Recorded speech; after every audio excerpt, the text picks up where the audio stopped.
വ്യാജ വോട്ട് ചേർക്കാൻ പാടില്ലാത്തതാണ്. അവിടുത്തെ ഇടതുപക്ഷ ജനാധിപത്യ മുന്നണി വ്യാജ വോട്ടിനെ സംബന്ധിച്ച് അന്വേഷണം നടത്തണമെന്ന് ആവശ്യപ്പെട്ട് കഴിഞ്ഞിട്ടുണ്ട്. അതുകൊണ്ട് ഇലക്ഷൻ കമ്മീഷനാണ് ഇതിനാവശ്യമായ പരിശോധന നടത്തി വ്യക്തത വരുത്തേണ്ടത്. ഇലക്ഷൻ കമ്മീഷൻ ആ ഉത്തരവാദിത്വം നിറവേറ്റും എന്നാണ് പ്രതീക്ഷിക്കുന്നത്. മറ്റൊന്ന്, ഈ പ്രതിപക്ഷ നേതാവ് എന്ന് പറഞ്ഞത് ഇടത് സ്ഥാനാർത്ഥിക്കും ഭാര്യയ്ക്കും പോലും ഇത്തരത്തിൽ അത് പരിശോധനയ്ക്ക് വിധേയമാണ്. അവർക്ക് പരാതി ഉണ്ടെങ്കിൽ ആ പരാതിയും ഇതിനോടൊപ്പം അന്വേഷിക്കണമല്ലോ. അങ്ങനൊരവസ്ഥ സരിനെ സംബന്ധിച്ചിടത്തോളം ഉയർന്നു വരുന്നില്ല. ഇനി അങ്ങനെ പരാതി ഉണ്ടെങ്കിൽ ആ പരാതി ഉൾപ്പെടെ പരിശോധിക്കട്ടെ.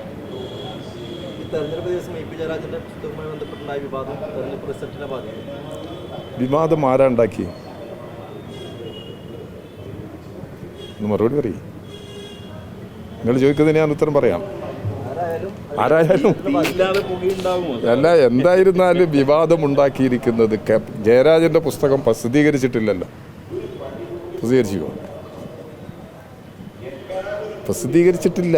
പ്രസിദ്ധീകരിച്ചാൽ ഞങ്ങൾക്കൊക്കെ കോപ്പി കിട്ടും. ഞാൻ ആ പുസ്തകം കണ്ടിട്ടില്ല. അങ്ങനെ ഒരു പുസ്തകം പ്രസിദ്ധീകരിച്ചിട്ടില്ല എന്നാണ് ജയരാജൻ പറയുന്നത്. ജയരാജൻ അദ്ദേഹത്തിൻ്റെ ആത്മകഥ എഴുതി തുടങ്ങിയിട്ടുണ്ട്.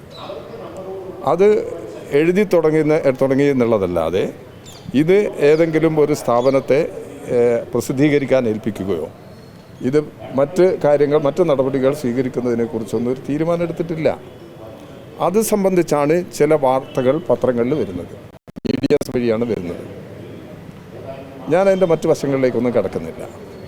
ആ പുറത്ത് പരാമർശിക്കുന്ന പ്രശ്നങ്ങൾ ജയരാജൻ എഴുതിയതല്ല എന്ന് ജയരാജൻ നിഷേധിച്ചിട്ടുണ്ട്. അപ്പം അദ്ദേഹം ഇത് സംബന്ധിച്ചുള്ള ഒരു പരാതിയും DGPക്ക് നൽകി കഴിഞ്ഞിട്ടുണ്ട്. ആ പരാതിയുടെ അടിസ്ഥാനത്തിൽ അന്വേഷണം നടക്കട്ടെ. അന്വേഷണം നടക്കുന്ന സമയത്ത് എന്താണ് വസ്തുത എന്നുള്ളത് പുറത്തു വരുമല്ലോ. ഞങ്ങളിപ്പം ജയരാജൻ പറഞ്ഞ നിലപാടിലാണ് നിൽക്കുന്നത്. അദ്ദേഹം CPIMൻ്റെ കേന്ദ്ര കമ്മിറ്റി അംഗമാണ്. അദ്ദേഹം പറഞ്ഞ നിലപാടിലാണ് ഇപ്പോൾ നിൽക്കുന്നത്. അദ്ദേഹം പറഞ്ഞ ഈ പ്രശ്നങ്ങൾ അദ്ദേഹം പരാതി നൽകിയിട്ടുണ്ട്. ആ പരാതി പരിശോധിച്ച് എന്താണ് വസ്തുത എന്നുള്ളത് പുറത്തു വരും. അപ്പോൾ എന്നിട്ട് നമുക്ക് എന്താണ് എന്നുള്ളത് നമുക്ക് ആലോചിക്കാം. അത് പാർട്ടിക്ക് വിട്. പാർട്ടിക്ക് വിടും. അത് അല്ല, പാർട്ടി അന്വേഷണം നടത്തുന്നുണ്ട് എന്നുള്ളതൊന്നും നിങ്ങളുമായി ചർച്ച ചെയ്യേണ്ട കാര്യമില്ലല്ലോ. അത് പാർട്ടിക്ക് വിട്. നിങ്ങളതിനെക്കുറിച്ച് വെറുതെ വിഷമിക്കല്ല. ഒരഭിപ്രായ വ്യത്യാസമില്ല പാർട്ടിയിൽ. സരിൻ്റെ സ്ഥാനാർത്ഥിത്വം പാർട്ടിയിൽ ഏകീകരിച്ച അഭിപ്രായമാണ്. ഒരു ഭിന്നതയും സരിൻ്റെ സ്ഥാനാർത്ഥിത്വവുമായി ബന്ധപ്പെട്ട് ഉയർന്നു വന്നിട്ടില്ല. ഞാൻ ഇതിൻ്റെ ഇടയ്ക്ക് ഒരു ചെറിയ പരിപാടിക്ക് പാലക്കാട്ട് പോയിരുന്നു. ഇതിൻ്റെ ഇടയ്ക്ക് ഒരു ദിവസം. അപ്പം ഇങ്ങനെ ഒരു പുറത്തുകൂടെയൊക്കെ ഇങ്ങനെ ചില വർത്തമാനം കേട്ട സമയത്ത് നമ്മൾ അവിടെ ആളുകളോട് ഒരാൾക്കും ഒരു അഭിപ്രായ വ്യത്യാസമില്ല. നല്ല സ്വീകാര്യതയാണ്. സരിൻ്റെ സ്ഥാനാർത്ഥിത്വം നല്ല സ്വീകാര്യതയാണ് പാലക്കാട് ഉണ്ടാക്കിയിട്ടുള്ളത്. കോൺഗ്രസിനെ പിന്തുണച്ച ഒരു വിഭാഗം, UDFനെ പിന്തുണച്ച ഒരു വിഭാഗം സരിനെ ഈ തെരഞ്ഞെടുപ്പിൽ പിന്തുണയ്ക്കുന്നുണ്ട്. ഇടതുപക്ഷ താല്പര്യമുള്ളവരും ഒരു പൊതുവെ ജനാധിപത്യവും മറ്റ് മാനുഷിക ബന്ധങ്ങളും സ്നേഹവും എല്ലാം പുലരണം എന്നാഗ്രഹിക്കുന്ന UDFൻ്റെ പക്ഷത്ത് നിൽക്കുന്നവരും ഈ തെരഞ്ഞെടുപ്പിൽ സരിന് അനുകൂലമായി വോട്ട് ചെയ്യും. അങ്ങനെ വന്നു കഴിഞ്ഞാൽ സരിൻ അഭൂതപൂർവമായ നിലയിൽ നമ്മളെയൊക്കെ പ്രതീക്ഷയ്ക്കപ്പുറത്തിടയ്ക്ക് ജയിച്ചുകൂടാ എന്നില്ല. അത്തരമൊരു സാഹചര്യമാണ് രൂപപ്പെടുന്നത്. അതിൽ ആർക്ക് സംശയം ചില ആളുകൾ സൃഷ്ടിച്ചതല്ലേ.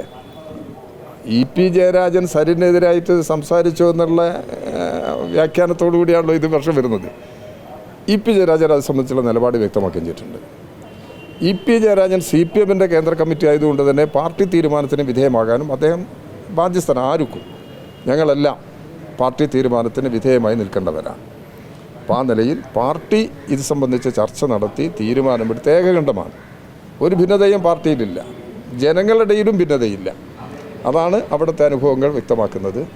അതുകൊണ്ട് നല്ല നിലയിൽ സരിൻ വിജയിക്കാനുള്ള സഹായകരമായ നിലപാട് നിങ്ങളും കൂടി ചേർന്ന് സ്വീകരിക്കുക.